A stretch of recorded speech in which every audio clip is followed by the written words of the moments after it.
So just taking us back to the picture that Manu presented about the very large screens with lots of numbers, that obviously means there is a lot of data that is being generated in the energy planning, whether it is integrated energy planning or renewable energy planning, forecast data, all of that. But why are we still then living in this world where the risk perception is so much higher than the real risk, because we always feel like there's not enough evidence out there? So we'll start with you.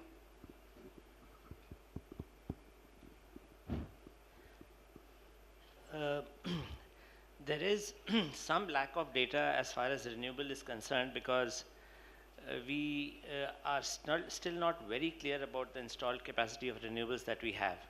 There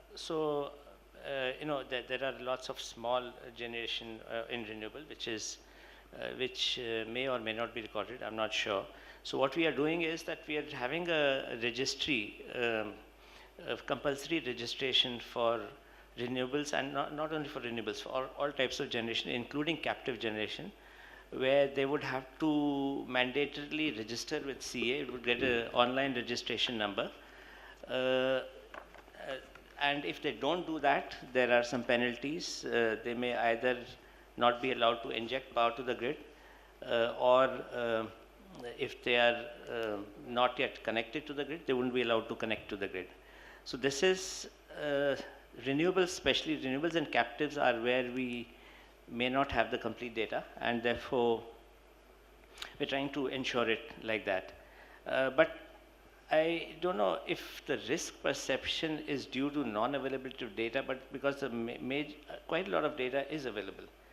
I really don't know if the risk perception is because of non-availability of data. Yes, there could be non-availability of data or inaccurate data if about the extent of curtailment, which is reported by the state load dispatch centers, and they would have incentive not to provide the data, because they are supposed to be must run.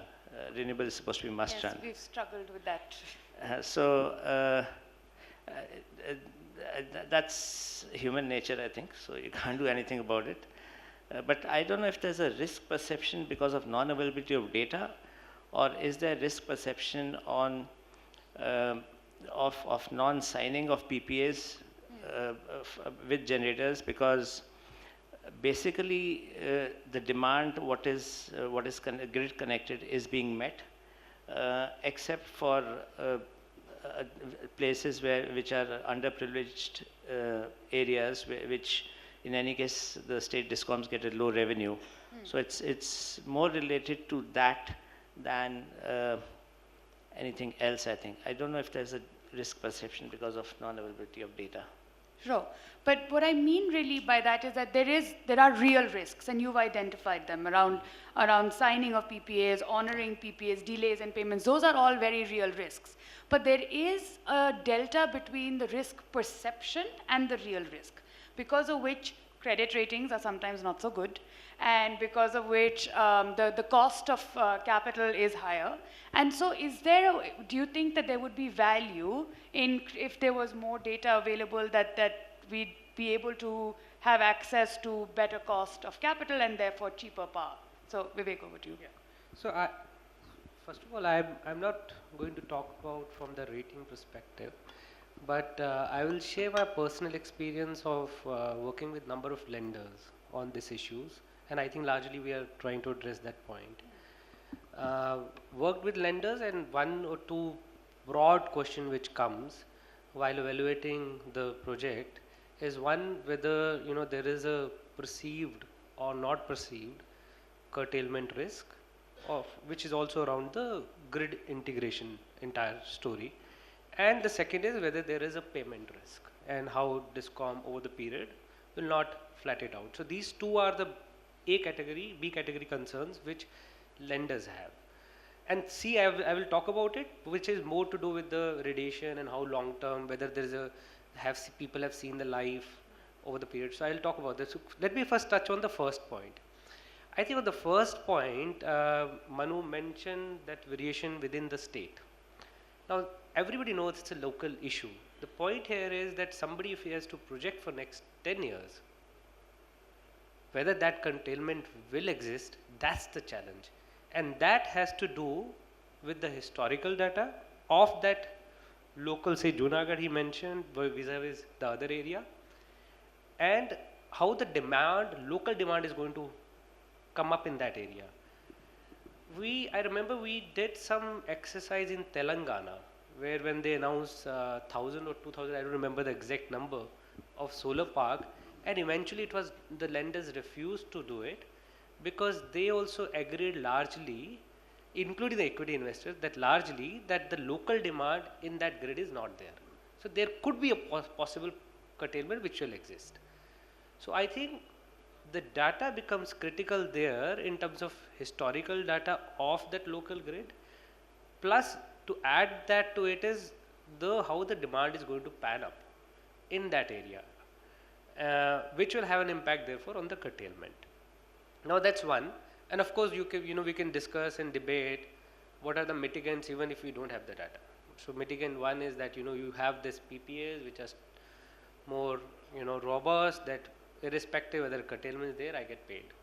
But then also there is a third level of perception which comes from lenders that many times the PPAs are there, whether it is honored in letter and spirit. So that's point number one.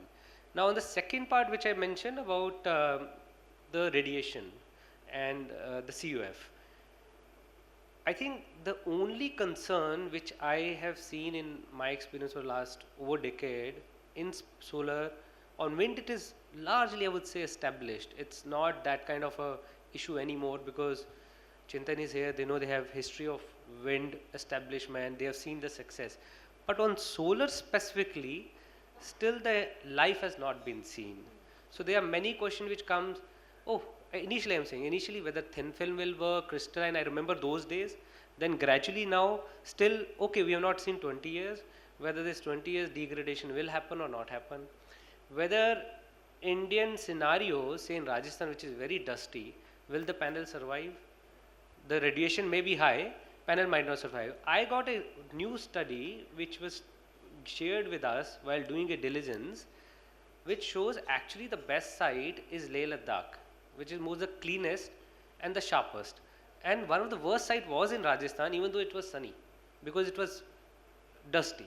So I think a lot of technical exercise need to be done, and there is room for data improvement and assessment. I'm not the best person to do that, but I think this is something where there is some room, even though again we can say that this could be improved again through contractually or whatever way. Third, I think is also on the payment side, which comes from DISCOM.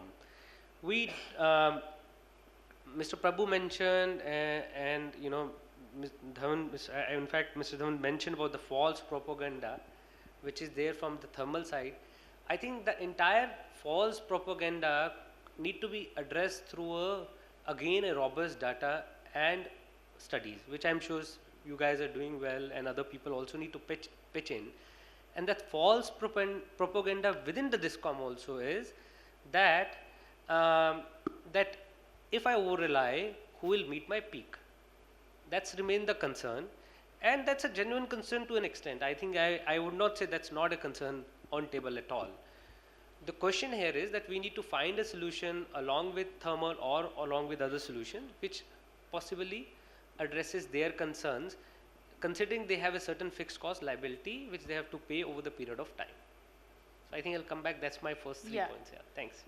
I think that it's the lender's point of view. What do the lenders need? There is, of course, there is a lot of really interesting data that is available and evidence-based research that is happening, but it's important for it to become much more coherent and for us to build that coherence in the system, right? And so, because there are at the moment conflicting studies, things that say opposite things, and we need some sort of consistent framework to do the same evaluation year on year and actually see if it's actually contributing to reducing some of the risks. And in some ways, rating, certification and rating of bonds is one way to do that. And so in the Indian context, we already heard earlier today how there is a problem with the bond market in general. And then within that, you create this really tiny new space of a green bond where you're, for the most part, the regular bond investor is not really in India at the moment being discerning enough between what is green and what is brown. And then there is all of these like data requirements that are imposed on them if they want to do a certified one, which come at a cost, of course. To what end? And so, Neha, could you maybe talk to us a little bit about that? Yes, Climate Bonds Initiative, let me just tell you what it does when it comes to data. It tracks the issuances of all climate-aligned bonds within that category, green bonds. So we do that globally, we do that multi-sectorally. So the question on whether there is evidence, I will come to the requirements a bit later, but whether the certification or the disclosure that particularly labeled bonds require, whether in any way does that help in financial flows, increasing the financial flows, and meeting the climate targets. So I think the question on data gives us an opportunity to look at these two things simultaneously. The ease in financing and tracking of climate targets. So we heard yesterday that people said that it is all economics and there is nothing green about actually moving or scaling up renewable energy deployment. And data, and I will tell you how, in our, if you look at some of the figures from 2016 to 2017, and now, there is a clear rise in the demand for labeled bonds. And I'm talking right now about large investors in Europe, in Japan, in the US, demanding that sort of, those sort of projects which meet certain criteria, green criteria. And these, mind you, are specifically green criteria that they're looking for, and not just generally just any other project. So in 2016, the labeled bond universe within the larger universe of green climate-aligned bonds, I think constituted about 16% or 17%. Then it increased last year to about 20%. So year on year, when we see that there is growth in labeled bond, we can infer from that that there is a demand for green. It is limited within the larger universe, and to say that actually there is nothing that green brings in as an additionality, that would be wrong. So green does attract new set of investors, larger pool of investors. Issuers do get, and when you certify yourself against science-backed criteria, and I think that is very, very important to mention over here, between data skeptics and data obsessed, I think somewhere we have to acknowledge that if we do not track where the money raised is going and how the projects are using that money, then we can actually be leading ourselves into a completely very, very dangerous territories as far as the climate targets are concerned. So climate and finance come together when you look at data and when you look at evidence, and there is a positive correlation. And this is not, what I'm saying is not again anecdotal. This is based on data or evidence. So when yesterday we were talking about there is actually no demand by green, I can actually prove to you by evidence and data in the last 3 years that actually there is a demand for green. So that is the first point that I'd like to mention. And the second thing is, within this sphere, the quality of data. And what do we mean by quality of data? It is a granularity, it is comparability, it is comprehensiveness, it is consistency. And that's the space where I think it is full of inadequacies. So even now, when you talk about the domestic market, and you're very right, Kanika, in pointing that out, that within the domestic market, one, without regulatory push, this space doesn't really move so much. the regulations that we do have right now, let us just also look at both the lending as well as capital markets. So SEBI has come out with green bonds guidelines, but they are high level categories. There is no real metrics, parameters which are defined. So when we have to move forward in that direction, where do we go? I think it will be important for us if we have to chart that trajectory of low carbon and more financing for low carbon, that we benchmark ourselves against good norms, good frameworks which are internationally accepted. After all, there is international money that we are trying to attract as well. Now, within the domestic market, I think the first step will have to be taken by regulators, we have seen, but there is a risk there. When you have a regulation on disclosure, people tend to do that minimum rather than go the extra mile. So we have to be innovative even within regulatory frameworks and regulation design to actually keep pace with the market. Because on the voluntary side, when it is international standard setting bodies like Climate Bonds Initiative, things are happening so fast, there is always constant evolution. So here within India, I would just like to highlight there are things which exist, but the quality and the information that they elicit is inadequate. India does extremely poorly, for example, on climate risk related financial disclosures. There's absolutely no movement on that by companies on a voluntary measure. On the regulatory measure, the ESG kind of data that you would require, which also, by the way, investors use as the first screen, it is there for the top 500 companies, of which financial institutions make about 75 to 79 in number. It's time that it has to be updated. It's time that people have to come together. So these things, what we have seen, take a lot longer within the regulatory, the policy sort of movement.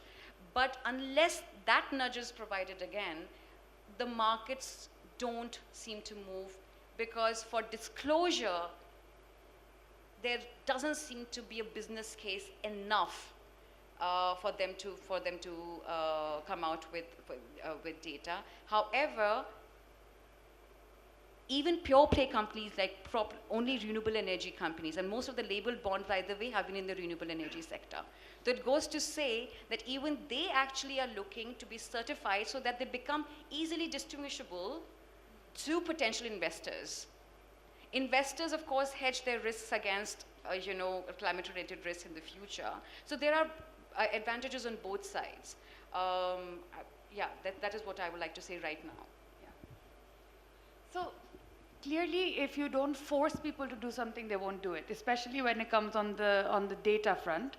And so then that's actually a really good point to bring Neeraj in, because the big risk that also Mr. Batra identified around PPAs, and in some ways the problem is that the PPA, there's delays in signing, delays in payment, whatever, but they still are a watertight, binding, for the most part, sort of the guiding force for the sector, right? And so it has clauses like must run, and so you can't have curtailment and whatever else. But is there a way to be more innovative, and that if you have a clause that it must be backed up by, you must prove that you've done what the clause requires you to do? Sure. I must start off by saying that, the topic today has three keywords: data, finance, and risk. Now, data and finance are not really a lawyer's forte, so I'll try and focus on the last one, which is risk. And speaking about, what we have and what we could have, I think we have actually taken a step back from where we were at least a year back.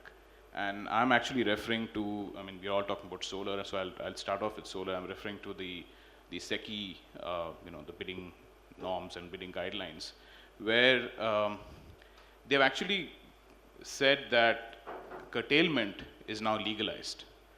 So for the most part, a renewable energy plant, and more so a solar plant, was a must-run plant, and so the grid code says. But if you look at the SECI guidelines, what they actually say is that for reasons other than grid safety and security, which are the two reasons given in the grid code for curtailment or back down, if the procurer or the DISCOM curtails, there is a 50% tariff compensation. Now, what it indirectly says is that you have legalized curtailment. So go ahead, curtail, but just make sure you pay 50%. So if I were, an extremely conservative banker, I would look at that model and say, your tariff is not what you say, X, it's actually X by 2 in the worst case. So I don't know if it is intentional or if it is bad drafting. Mr. Batra, probably you will have some insight on this, but whatever it is, it I think is terrible. In terms of data gathering, and as Manu pointed out, very few states have actually come out with the forecasting scheduling regulations. Now, what these regulations, at least the draft forms that we have seen, what they tend to do is, encourage, all the stakeholders to forecast and schedule, etc. But in terms of enforcement, it's still not there. And that probably is a challenge, but I do feel that it is work in progress, so I won't be overcritical about that. And we have come from a day and age when there was no forecasting. So we are moving towards a regime which will sort of encourage forecasting, scheduling, and if people don't comply with it, we'll start penalizing it. But we are some way off that final target. And especially on backdown curtailment, I mean, I have heard clients say that, forget having any sort of data, we get curtailment calls on the phone. So we are called up by the SLDC, the load dispatch center, and saying, okay, curtail for the next 40 minutes or 2 hours or 3 hours or whatever it is. At times, those instructions may not even be followed up by an email or a formal communication. So that's where we are today, and to move to a regime where these sort of instructions are properly codified, recorded, and both ends, both generator end and of course the DISCOM end, I think that's something that we should target doing in terms of the regulations, in terms of forecasting, scheduling regulations, to have these norms built in. And in terms of data disclosure, I don't think anything in the current statute prevents that. So you can have, commissions mandate data disclosure, but it will have to be done at every state level, given the federal sort of structure that we have. It can't be a CERC direction. CRC, of course, can give a guideline and advisory for state commissions to follow, but whether or not state commissions will do that is up to each state. Thank you. So this discussion, the one that we're having right now, is sort of fairly, the range of opinions we've received, and we've covered a range of topics.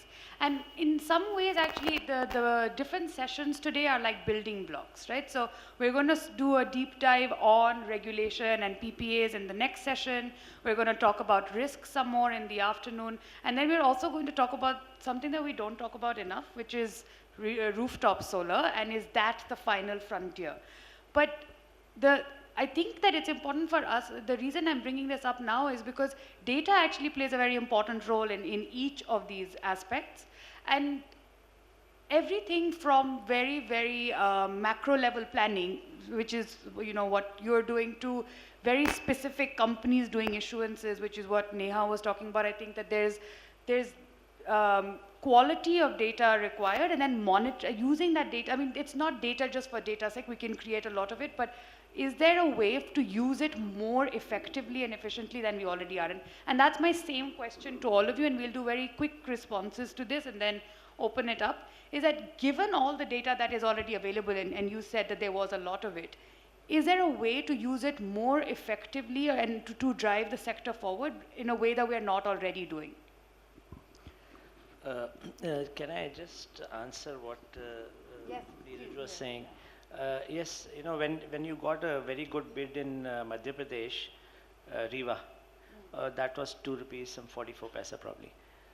Two main reasons for that. One was that that PPA had said that there has to be an 85% offtake. Otherwise you pay a penalty. Whereas the general guideline which has come now says 50% offtake. So there's been a sort of dilution of that. So that's one of the things, so this was, I don't know, a policy decision taken by the MNRE or whoever. You're right, dilutes the must-run status. So that was from your point of view. But as far as data is concerned, there is a lack of data. Are we talking about renewable energy alone, or? No, okay. No, as far as other data is concerned, other than renewables, there is real-time data available, and there is hourly data, there is 15 minutes data, there's a lot of data available. maybe not on everything on the public domain. So there is a lot of data available, and quite a lot of it is being used usefully, but maybe we could do more analytics on that. States need to do quite a lot, because at the central level quite a lot of is being done, but the states are not doing that because maybe they need capacity building. Because with this data, especially commercial data, or especially the price data, tariff pricing and the power exchange and all, a lot of states can earn a lot of money if they use this data usefully. But that data is in the public domain. I mean, that's not hidden. Analytics is what is required. A lot of times I feel that in India we have a lot of data. The same data would be used much more usefully if it was done by a foreign agency. The same thing happened in hydro. That, I know about project reports which are prepared, but the analytics are somehow lacking in India. Now that is, people are getting aware of that, and things are changing.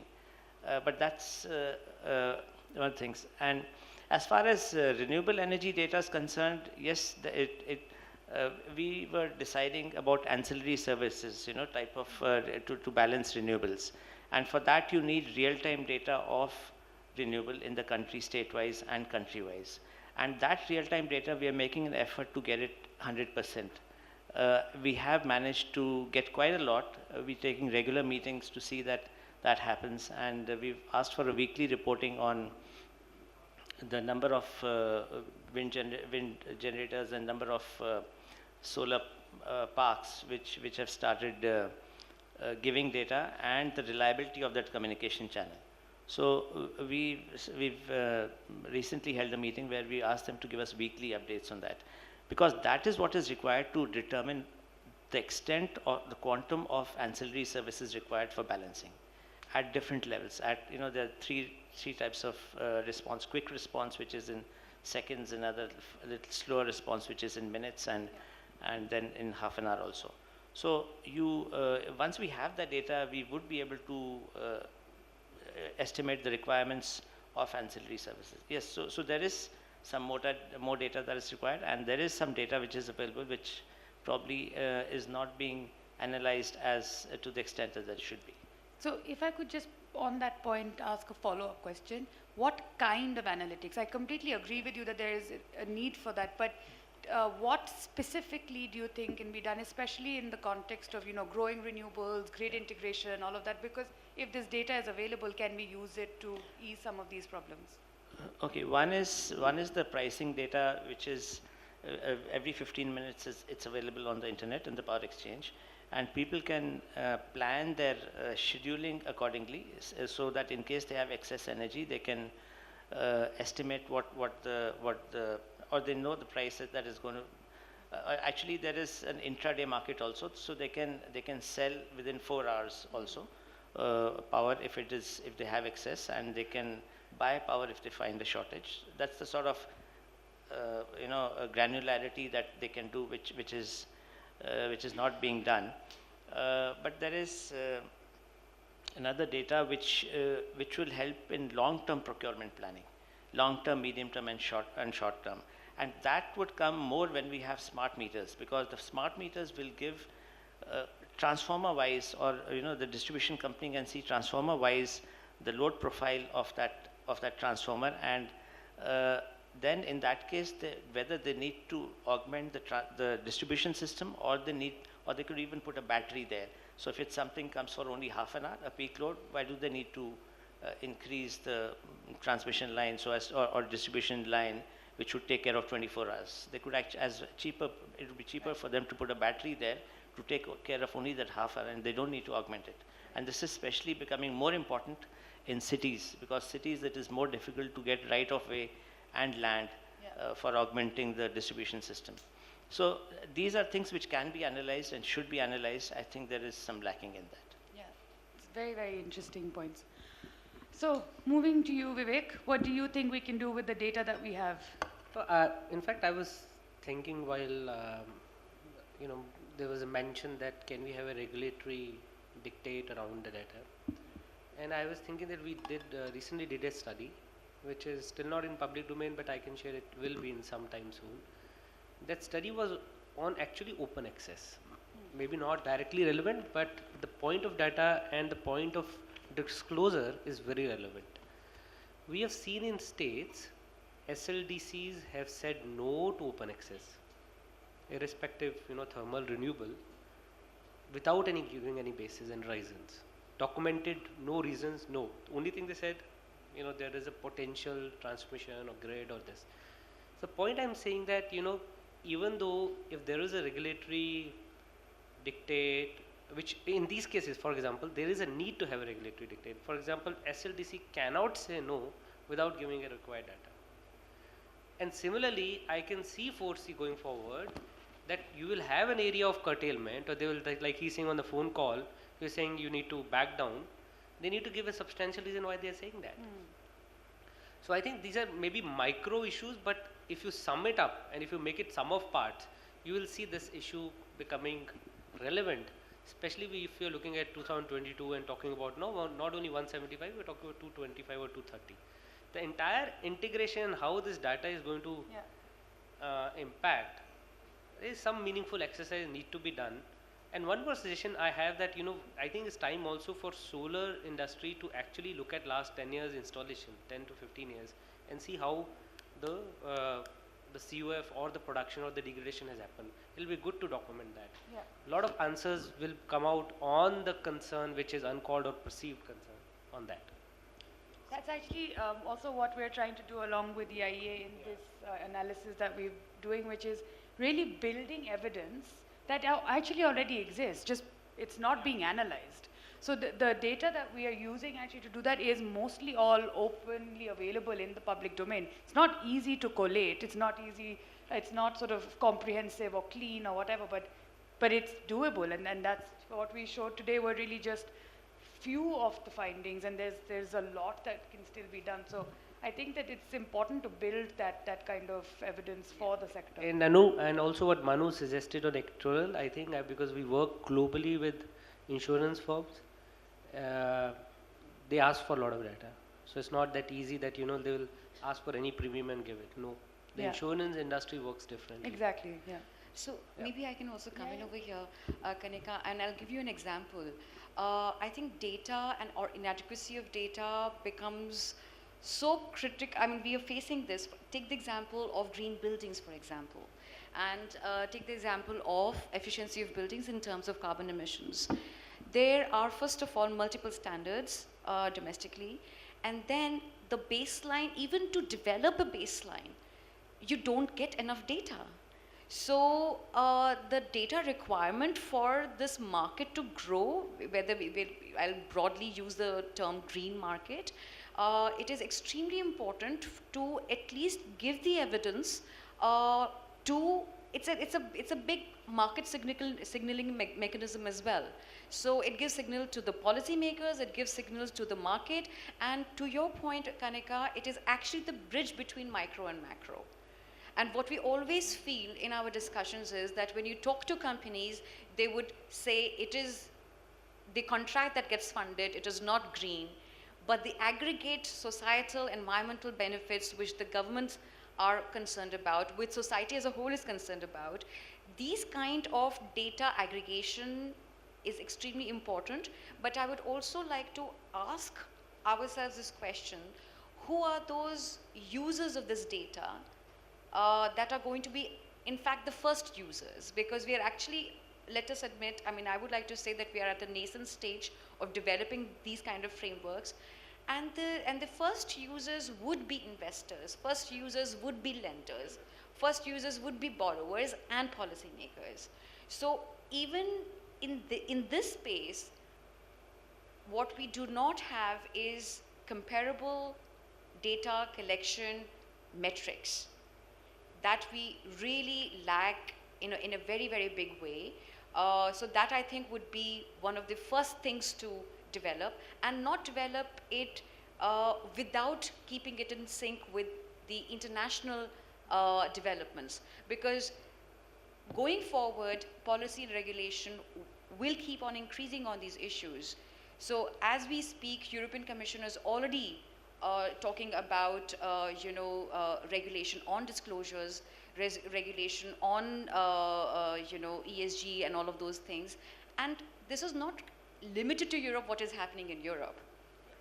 So this will come here. I mean, the question I already asked in advance, but I have sort of a follow-on that I'm going to add to that for you, and then we'll open it up quickly.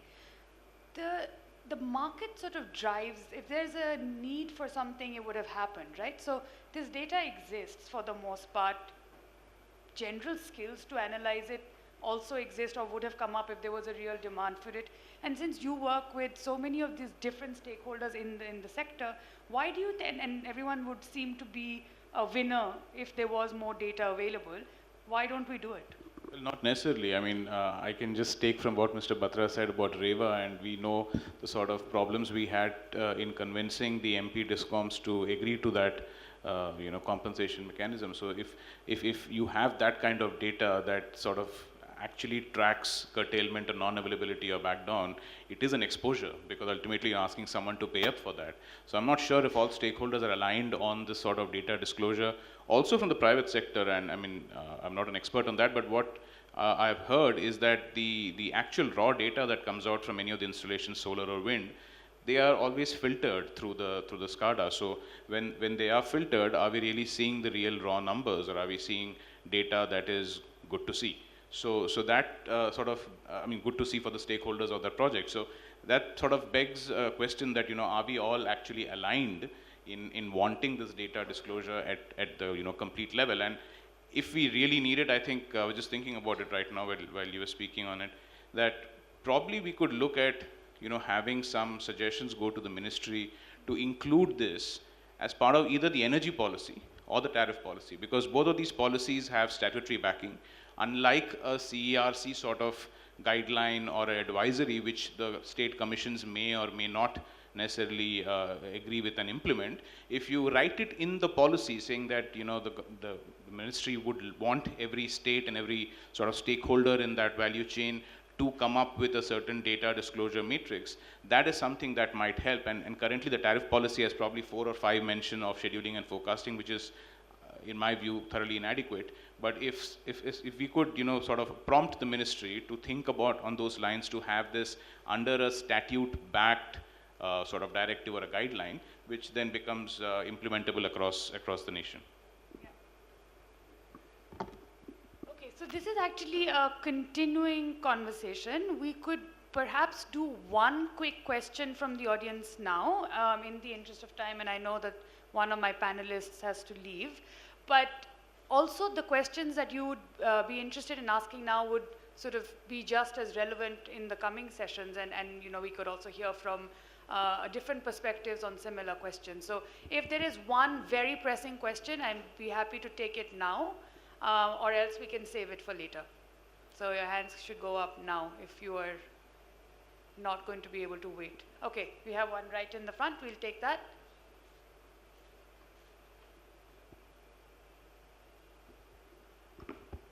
I was wondering, Mr. Batra's, to this question, mandating data registry is a great idea by CEA, but will CEA mandate the data registry for each and every DG sets in every building, including the CEA building?